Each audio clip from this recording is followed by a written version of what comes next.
الرحیم۔ اللہ رب کریم کا احسان و کرم ہے کہ آج اس نے ہم سب لوگوں کو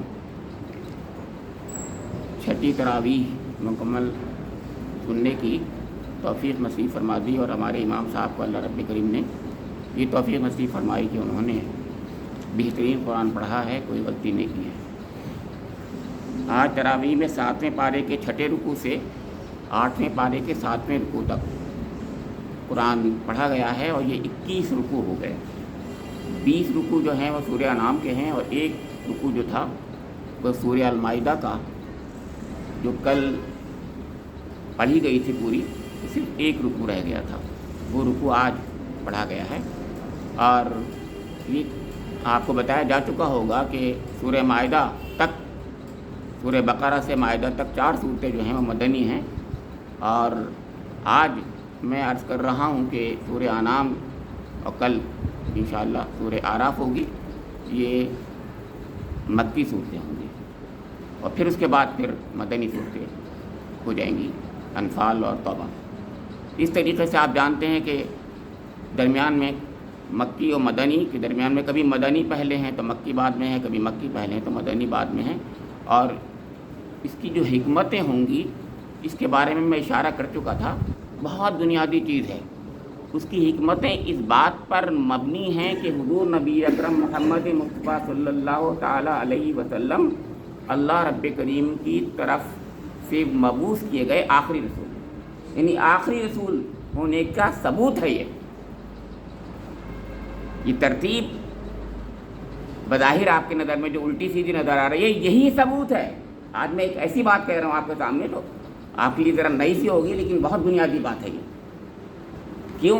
اس لیے کہ ایک ترتیب وہ تھی جو اللہ تعالیٰ نے اپنے حبیب پر نازل فرمائی، اور وہ قرآن پاک کو کمک کے طور پر جس چیز کی اللہ کے رسول کو اس وقت بر وقت ضرورت ہوتی تھی ہدایت پر رہنمائی کی کہ میرا رب کیا چاہتا ہے مجھ سے، میں کیسے کروں، میں تو پریشان ہوں بہت زیادہ، یہ تو بہت مجھے اعتراض کر رہے ہیں، یہ پریشان کر رہے ہیں، یہ کر رہے ہیں، وہ مطلب ساری کی ساری مصیبتیں جو پڑی ہوئی تھیں، اللہ تعالیٰ بر وقت برمحل اس کا جواب دے کر کے حضور کو تسلی دیتا تھا اور بہترین رہنمائی دیتا تھا۔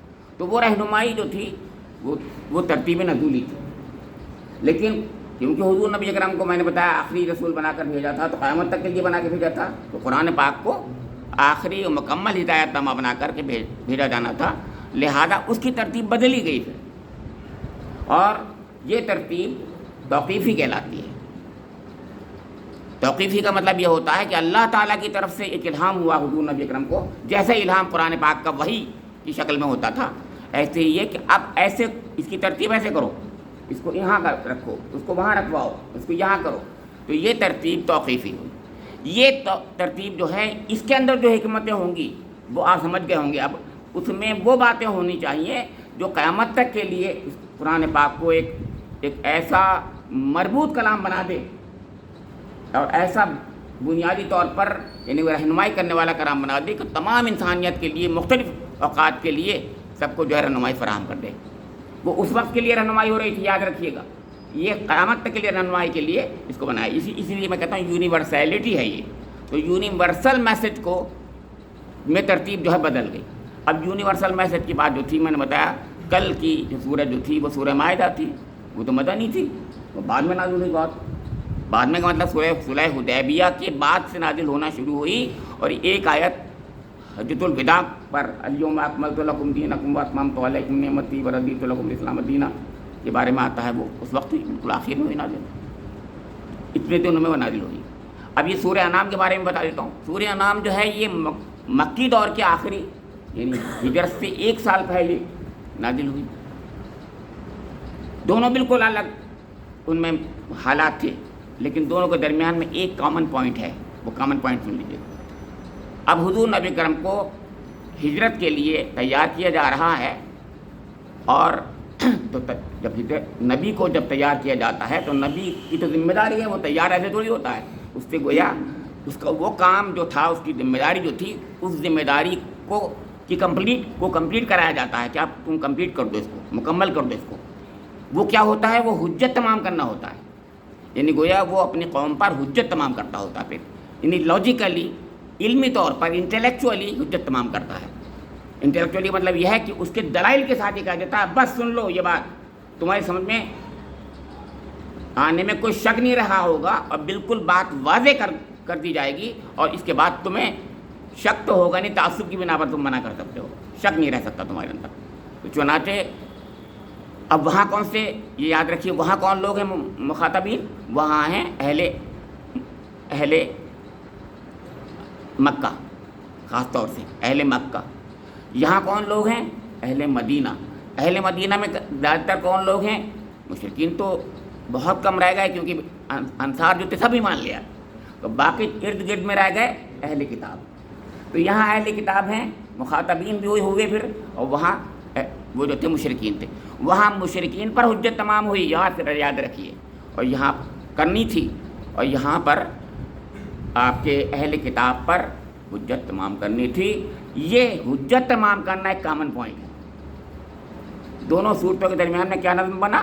یعنی اللہ تعالیٰ اب یہ چاہتا ہے کہ جیسے کل کی آیت میں، کل کی سورہ میں ختم ہوا کہ اہل کتاب پر تم حجت تمام کر دو، وہ حجت تمام کر دی اللہ تعالیٰ نے اہل کتاب پر پوری طریقے سے، قل تعالو کہہ کر کے، یا اہل الکتاب، یا اہل الکتاب کہہ کے بات ختم کر دی۔ اور اب دوسرے مخاطب جو تھے وہ تو 10 سال پہلے وہ تو چھوٹ گئے تھے ویسے تو ایک لحاظ سے، تو یعنی مکے میں ان پر حجت تمام کرنے کے لیے اب اس سورہ فوراً سورہ یہ آ گئی۔ کیوں آئی؟ کیونکہ حجت تمام کرنا ایک کامن پوائنٹ ہے دونوں کے درمیان میں۔ تو یہاں پر بھی حجت تمام کرنا ہے، لیکن یہاں ایڈریسز بدل گئے ہیں۔ ایڈریسز کون ہیں؟ مشرکین۔ اب اس سے کیا ہوا؟ اب یہ کمپلیشن ہو گیا، انسانیت کے جتنے گروہ ہو سکتے ہیں سب پر حجت تمام کرنے کا ایک موضوع ہے، جو قرآن کے ذریعے سے ایک جگہ پر، ایک مقام پر پورا ہو گیا۔ یعنی مائدہ پہ حجت تمام ہونے کا پروسیس شروع ہوا اور انعام پر ختم ہو گیا۔ یہ ہیں کچھ باتیں جو میں بتاتا ہوں آفاقیت کے تعلق سے۔ یہ آفاقیت قرآن کی ہے، بہت بنیادی چیز ہے، میں اس لیے آفاقیت پر بہت زور دیتا ہوں۔ یاد رکھیے، قادیانیوں کا جو بہت بڑی سازش ہے، اس کو آپ نہیں سمجھتے ہیں، بہت خطرناک سازش ہے۔ اور دنیا میں بہائیت اور قادیانیت اور اس کے علاوہ جتنے بہت دوسرے لوگ ہیں، اور جتنے بھی مستشرقین ہیں، اورینٹیلسٹ ہیں، وہ سب کے سب حضور کی رسالت پر معترض ہیں۔ یاد رکھیے، وہ نہ تو رسول مانتے ہیں، وہ اگر مانتے بھی ہیں کسی کونے سے کہہ بھی دیتے ہیں آخری رسول نہیں مانتے، آخری رسول نہیں مانتے، لاسٹ پروفٹ، لاسٹ میسنجر نہیں کہتے، فائنل، اور لاسٹ بھی نہیں، لاسٹ اس لحاظ سے نہیں، فائنل نہیں کیا سمجھتے کہ فائنل پروفٹ، فائنل میسنجر ہیں۔ یہ بنیادی چیز ہے، قرآن اس پر بہت زور دیتا ہے۔ تو اب یہاں سے بات میں کہنا چاہ رہا تھا، اب یاد دیکھیے وہاں شروع ہوا تھا ایک پورا کمپوننٹ الحمدللہ سے، دوبارہ سے بھی یہی کمپوننٹ شروع ہو رہا ہے الحمدللہ سے۔ تو آج کی سورہ شروع ہوئی ہے الحمدللہ سے، اور الحمدللہ الذی خلق السماوات والارض، اللہ وہ ہے، تمام تعریف اللہ کے لیے ہیں جس نے آسمانوں اور زمین کو بنایا، وجعل الظلمات والنور، اور جس نے اندھیریاں روشنیاں بنائیں، روشنی اور اندھیریاں بنائیں، ظلمات اور نور، نور ایک ہے، ظلمات بہت سے ہیں، اندھیریاں بہت ہیں۔ ثم الذین کفروا بربہم یعدلون، اس کے باوجود کچھ لوگ ایسے ہیں کہ اس کے ہمسر بناتے ہیں۔ یہ ہمسر کیا چیز ہوتی ہے؟ شرک کرتے ہیں، اللہ کا کے برابر سمجھتے ہیں۔ یہ ہے اصلی عنوان اس سورہ کا۔ اور آپ کہیں گے اس سے کیا تعلق بھائی، وہ تو وہاں اہل کتاب کی بات چل رہی تھی۔ تو میرے لیے بڑا آسان کر دیا سامنے کام کہ آخری جو آیات تھیں وہ بالکل خاص طور سے توحیدی کی آیتیں تھیں، اور بہت یعنی کپا دینے والی آیات تھیں وہ آخری۔ معلوم ہے کیا بات تھی وہ؟ جو آخر میں سورہ مائدہ کی آیات تھیں، حضرت عیسیٰ علیہ السلام کو اللہ تعالیٰ قیامت کے روز کھڑا کر دے گا میدان حشر میں، اے عیسیٰ تم بتاؤ کیا تم نے خود کو، اپنے کو اور اپنی اماں کو خدا بتایا تھا؟ غور کر رہے ہیں آپ لوگ۔ اللہ تعالیٰ کہہ رہا ہے انت قلت و امی الہین من دون اللہ، اللہ کے سوا تم نے اپنے کو خدا کا کہلوایا تھا کیا؟ اور اپنی مریم کو کہا تھا وہ کانپ جاتے ہیں اور کانپ ہی جانا چاہیے کہ تم میں ایسی بات کیسے کہہ سکتا تھا جو میرے لیے حق نہیں تھا، اور تو میری بات میرے دل کا حال جانتا ہے اور میں کچھ نہیں جانتا تیرے بارے میں، تیرے دل کا حال نہیں جانتا۔ کانپ جائیں گے۔ غور کیجئے یہ کیا چیز ہے، مطلب گویا بتائی جا رہا ہے جس کے بارے میں ان کا یہ عقیدہ ہے وہ خدا ہیں، جن کے بارے میں یہ عقیدہ ہے وہ خدا کے بیٹے ہیں، جن کے بارے میں یہ عقیدہ ہے وہ خدا کی ماں ہیں، ان کے بارے میں اللہ تعالیٰ کھڑا ہو کر کے پوچھ لے گا ان لوگوں سے خود سے، کیا تم نے خود کہا تھا یہ جو تم بعد میں یہ سب عقیدہ جو ہو رہے تھے دنیا میں، وہ گھبرا جائیں گے، کانپ جائیں گے۔ یہ کیا چیز ہے؟ میں آپ کے سامنے پھر یہ کہنا چاہ رہا ہوں، ہم لوگ شرک پالیتھیزم کو سمجھنے کی کوشش کریں، لا الہ الا اللہ کی معرفت حاصل کریں، سمجھیں کیا ہے لا الہ الا اللہ۔ ہم نہیں سمجھ پاتے، ہم مختلف طریقوں سے شرک، خاص طور سے انبیاء کرام کے تعلق سے شرک کرتے ہیں، جیسے کہ ابھی عیسائیوں نے کیا تھا، کر رہے ہیں اور کرتے ہیں۔ ہم لوگ بھی حضور کے بارے میں اس طرح کے گمان رکھتے ہیں۔ یاد رکھیے کہ ہم حضور نبی اکرم کو وہاں پر رسوا کرنا چاہتے ہیں کہ اللہ تعالیٰ پوچھے کہ آپ نے اے محمد یہ کہا تھا، کیا حضور سے نہیں پوچھا جا سکتا یہ بات؟ جب عیسیٰ علیہ السلام کے بارے میں قرآن کہہ رہا ہے کہ پوچھے گا، حضور سے نہیں کہا جائے گا کیا محمد صلی اللہ علیہ وسلم بتائیے آپ بھی تو، کیا آپ کی امت جو کر رہی تھی آپ نے ان سے یہ کہا تھا؟ سمجھ رہے ہیں میری بات کو؟ سمجھنے کی کوشش کیجئے، اپنے رسول کی لاج رکھ لیجئے بھائی، لاج رکھ لیجئے، ہم لوگ سب لاج رکھ لیں کہ ہم جو ہیں جس طریقے سے شرک کر دیتے ہیں کرتے ہیں، اللہ تعالیٰ ہمیں بچائے اور ہم کبھی نہیں بخشے جائیں گے۔ قرآن میں سورہ نساء میں دو بار کہا تھا۔ بہرحال تو اس کا عنوان بھی لا الہ الا اللہ ہے، اور اس سے پہلی سورہ کا عنوان دوسرے انداز سے لا الہ الا اللہ تھا، جب عیسیٰ علیہ السلام سے پوچھا جا رہا تھا۔ تو معلوم ہے بعد میں جو انہوں نے سفارش کی ہے، جس انداز سے سفارش کی ہے وہ بہت پیاری ہے۔ بہرحال وہ سفارش یہ ہے کہ اللہ تو ان کو بخش دے گا، اگر تو ان کو سزا دے گا تو یہ تیرے بندے ہیں اور تو بخش دے گا، تو عزیز اور حکیم ہے۔ تو بس کچھ نہیں کہیں گے، یہ سفارش بھی نہیں کر پائیں گے، اتنا زیادہ، بس اتنی سی بات کہہ کے چھوڑ دیں گے۔ تو اللہ تعالیٰ معلوم کیا کہے گا؟ اللہ تعالیٰ یہ کہے گا آج کا دن جو ہے سچوں کو ان کا اجر دینے والا دن ہے، صدق کا اجر ملے گا آج یہاں پر۔ جو سچا ہوگا، سچا یعنی اپنی بات کا سچا، اپنی ایمان کا سچا، اپنے عمل کا سچا، زندگی میں اس نے حقیقت میں سچ کو سچ کر کے دکھایا ہوگا، وہی کامیاب ہوگا، جس کی جنات تجری من تحتہا الانہار خالدین فیہا ابدا، یہ کہا۔ بہرحال تو سورہ بڑی پیاری پیاری باتیں ہوتی ہیں، وقت کم ہوتا ہے، میں تو صرف بنیادی باتیں کہہ رہا ہوں۔ یہاں پر اس میں ہم لوگ جو ہیں شرک کو کس طریقے سے یہاں پر دنیا میں آج بھی پھیل رہا ہے، شرک ہمارے یہاں امت میں بھی پھیل رہا ہے ہماری۔ وہاں تو جانوروں کے تعلق سے انعام مویشیوں کو کہتے ہیں، تو ان کے بارے میں مختلف قسم کے توہمات تھے، سپرسٹیشن سے۔ اسلام بڑا پیارا دین ہے، وہ آپ کو جو ہے توہمات سے، سپرسٹیشن سے بالکل نکال دیتا ہے۔ کسی قسم کی شگن اور یہ تمام چیزیں ہیں ہی نہیں اس کے اندر۔ وہ کہتا ہے سب بے وقوفی کی باتیں ہیں، نحاس اور ساتھ کوئی چیز نہیں ہوتی کہ نحاس یہ دن منحوس ہے، یہ دن اچھا ہے، یہ خراب، کچھ نہیں۔ بالکل اللہ تعالیٰ نے سب دن برابر بنائے ہیں، بہت اچھے بنائے ہیں، سب اس کے پیارے پیارے دن ہیں۔ بہرحال تو جتنے قسم کے بھی توہمات ہیں وہ ہماری عقل کے خلاف ہیں، ہمارے علم کے خلاف ہیں، سائنس کے خلاف ہیں، یاد رکھیے گا، اور ہماری فطرت کہتی ہے اس کے خلاف ہیں۔ یہ سب کے سب جو ہیں، معاف کیجیے گا، مذہب کے ٹھیکیداروں، پروہتوں نے، پریسٹ نے اپنے مایا جال کو چلانے کے لیے یہ بنائے ہیں چیزیں۔ کسی کا بچہ جائز نہیں تو کسی کی نر جائز نہیں، کسی کا نر جائز ہے تو مادہ جائز نہیں، کسی کا مادہ جائز ہے تو فلاں جائز نہیں، کسی نے 5 بچے دے دیے تو اب اس کے چھٹا بچہ جو ہے نہیں جائز۔ ارے جانے کیا وہ صاحبہ اور حام اور فلاں وسیلہ، کیا نام تھے ان کے، وہاں پر یہ سب کہتے تھے۔ آج بھی بدقسمتی سے ہمارے یہ چیز پائی جاتی ہے، ہمیں بچنا چاہیے ان چیزوں سے، ہم نہیں سمجھ پا رہے ہیں ان کو، ہم سے اس سے نکال دیجیے زندگی سے ہمارے۔ بس آخری آیت پہ ختم کرتا ہوں، کیونکہ بات تو یعنی کیا رہ گئی، لیکن آخری بات بھی بہت ہی بنیادی تھی۔ اللہ تعالیٰ نے فرمایا وَهُوَ الَّذِي جَعَلَكُمْ خَلَائِفَ الْأَرْضِ هُوَ الَّذِي جَعَلَكُمْ خَلَائِفَ یہی ہے۔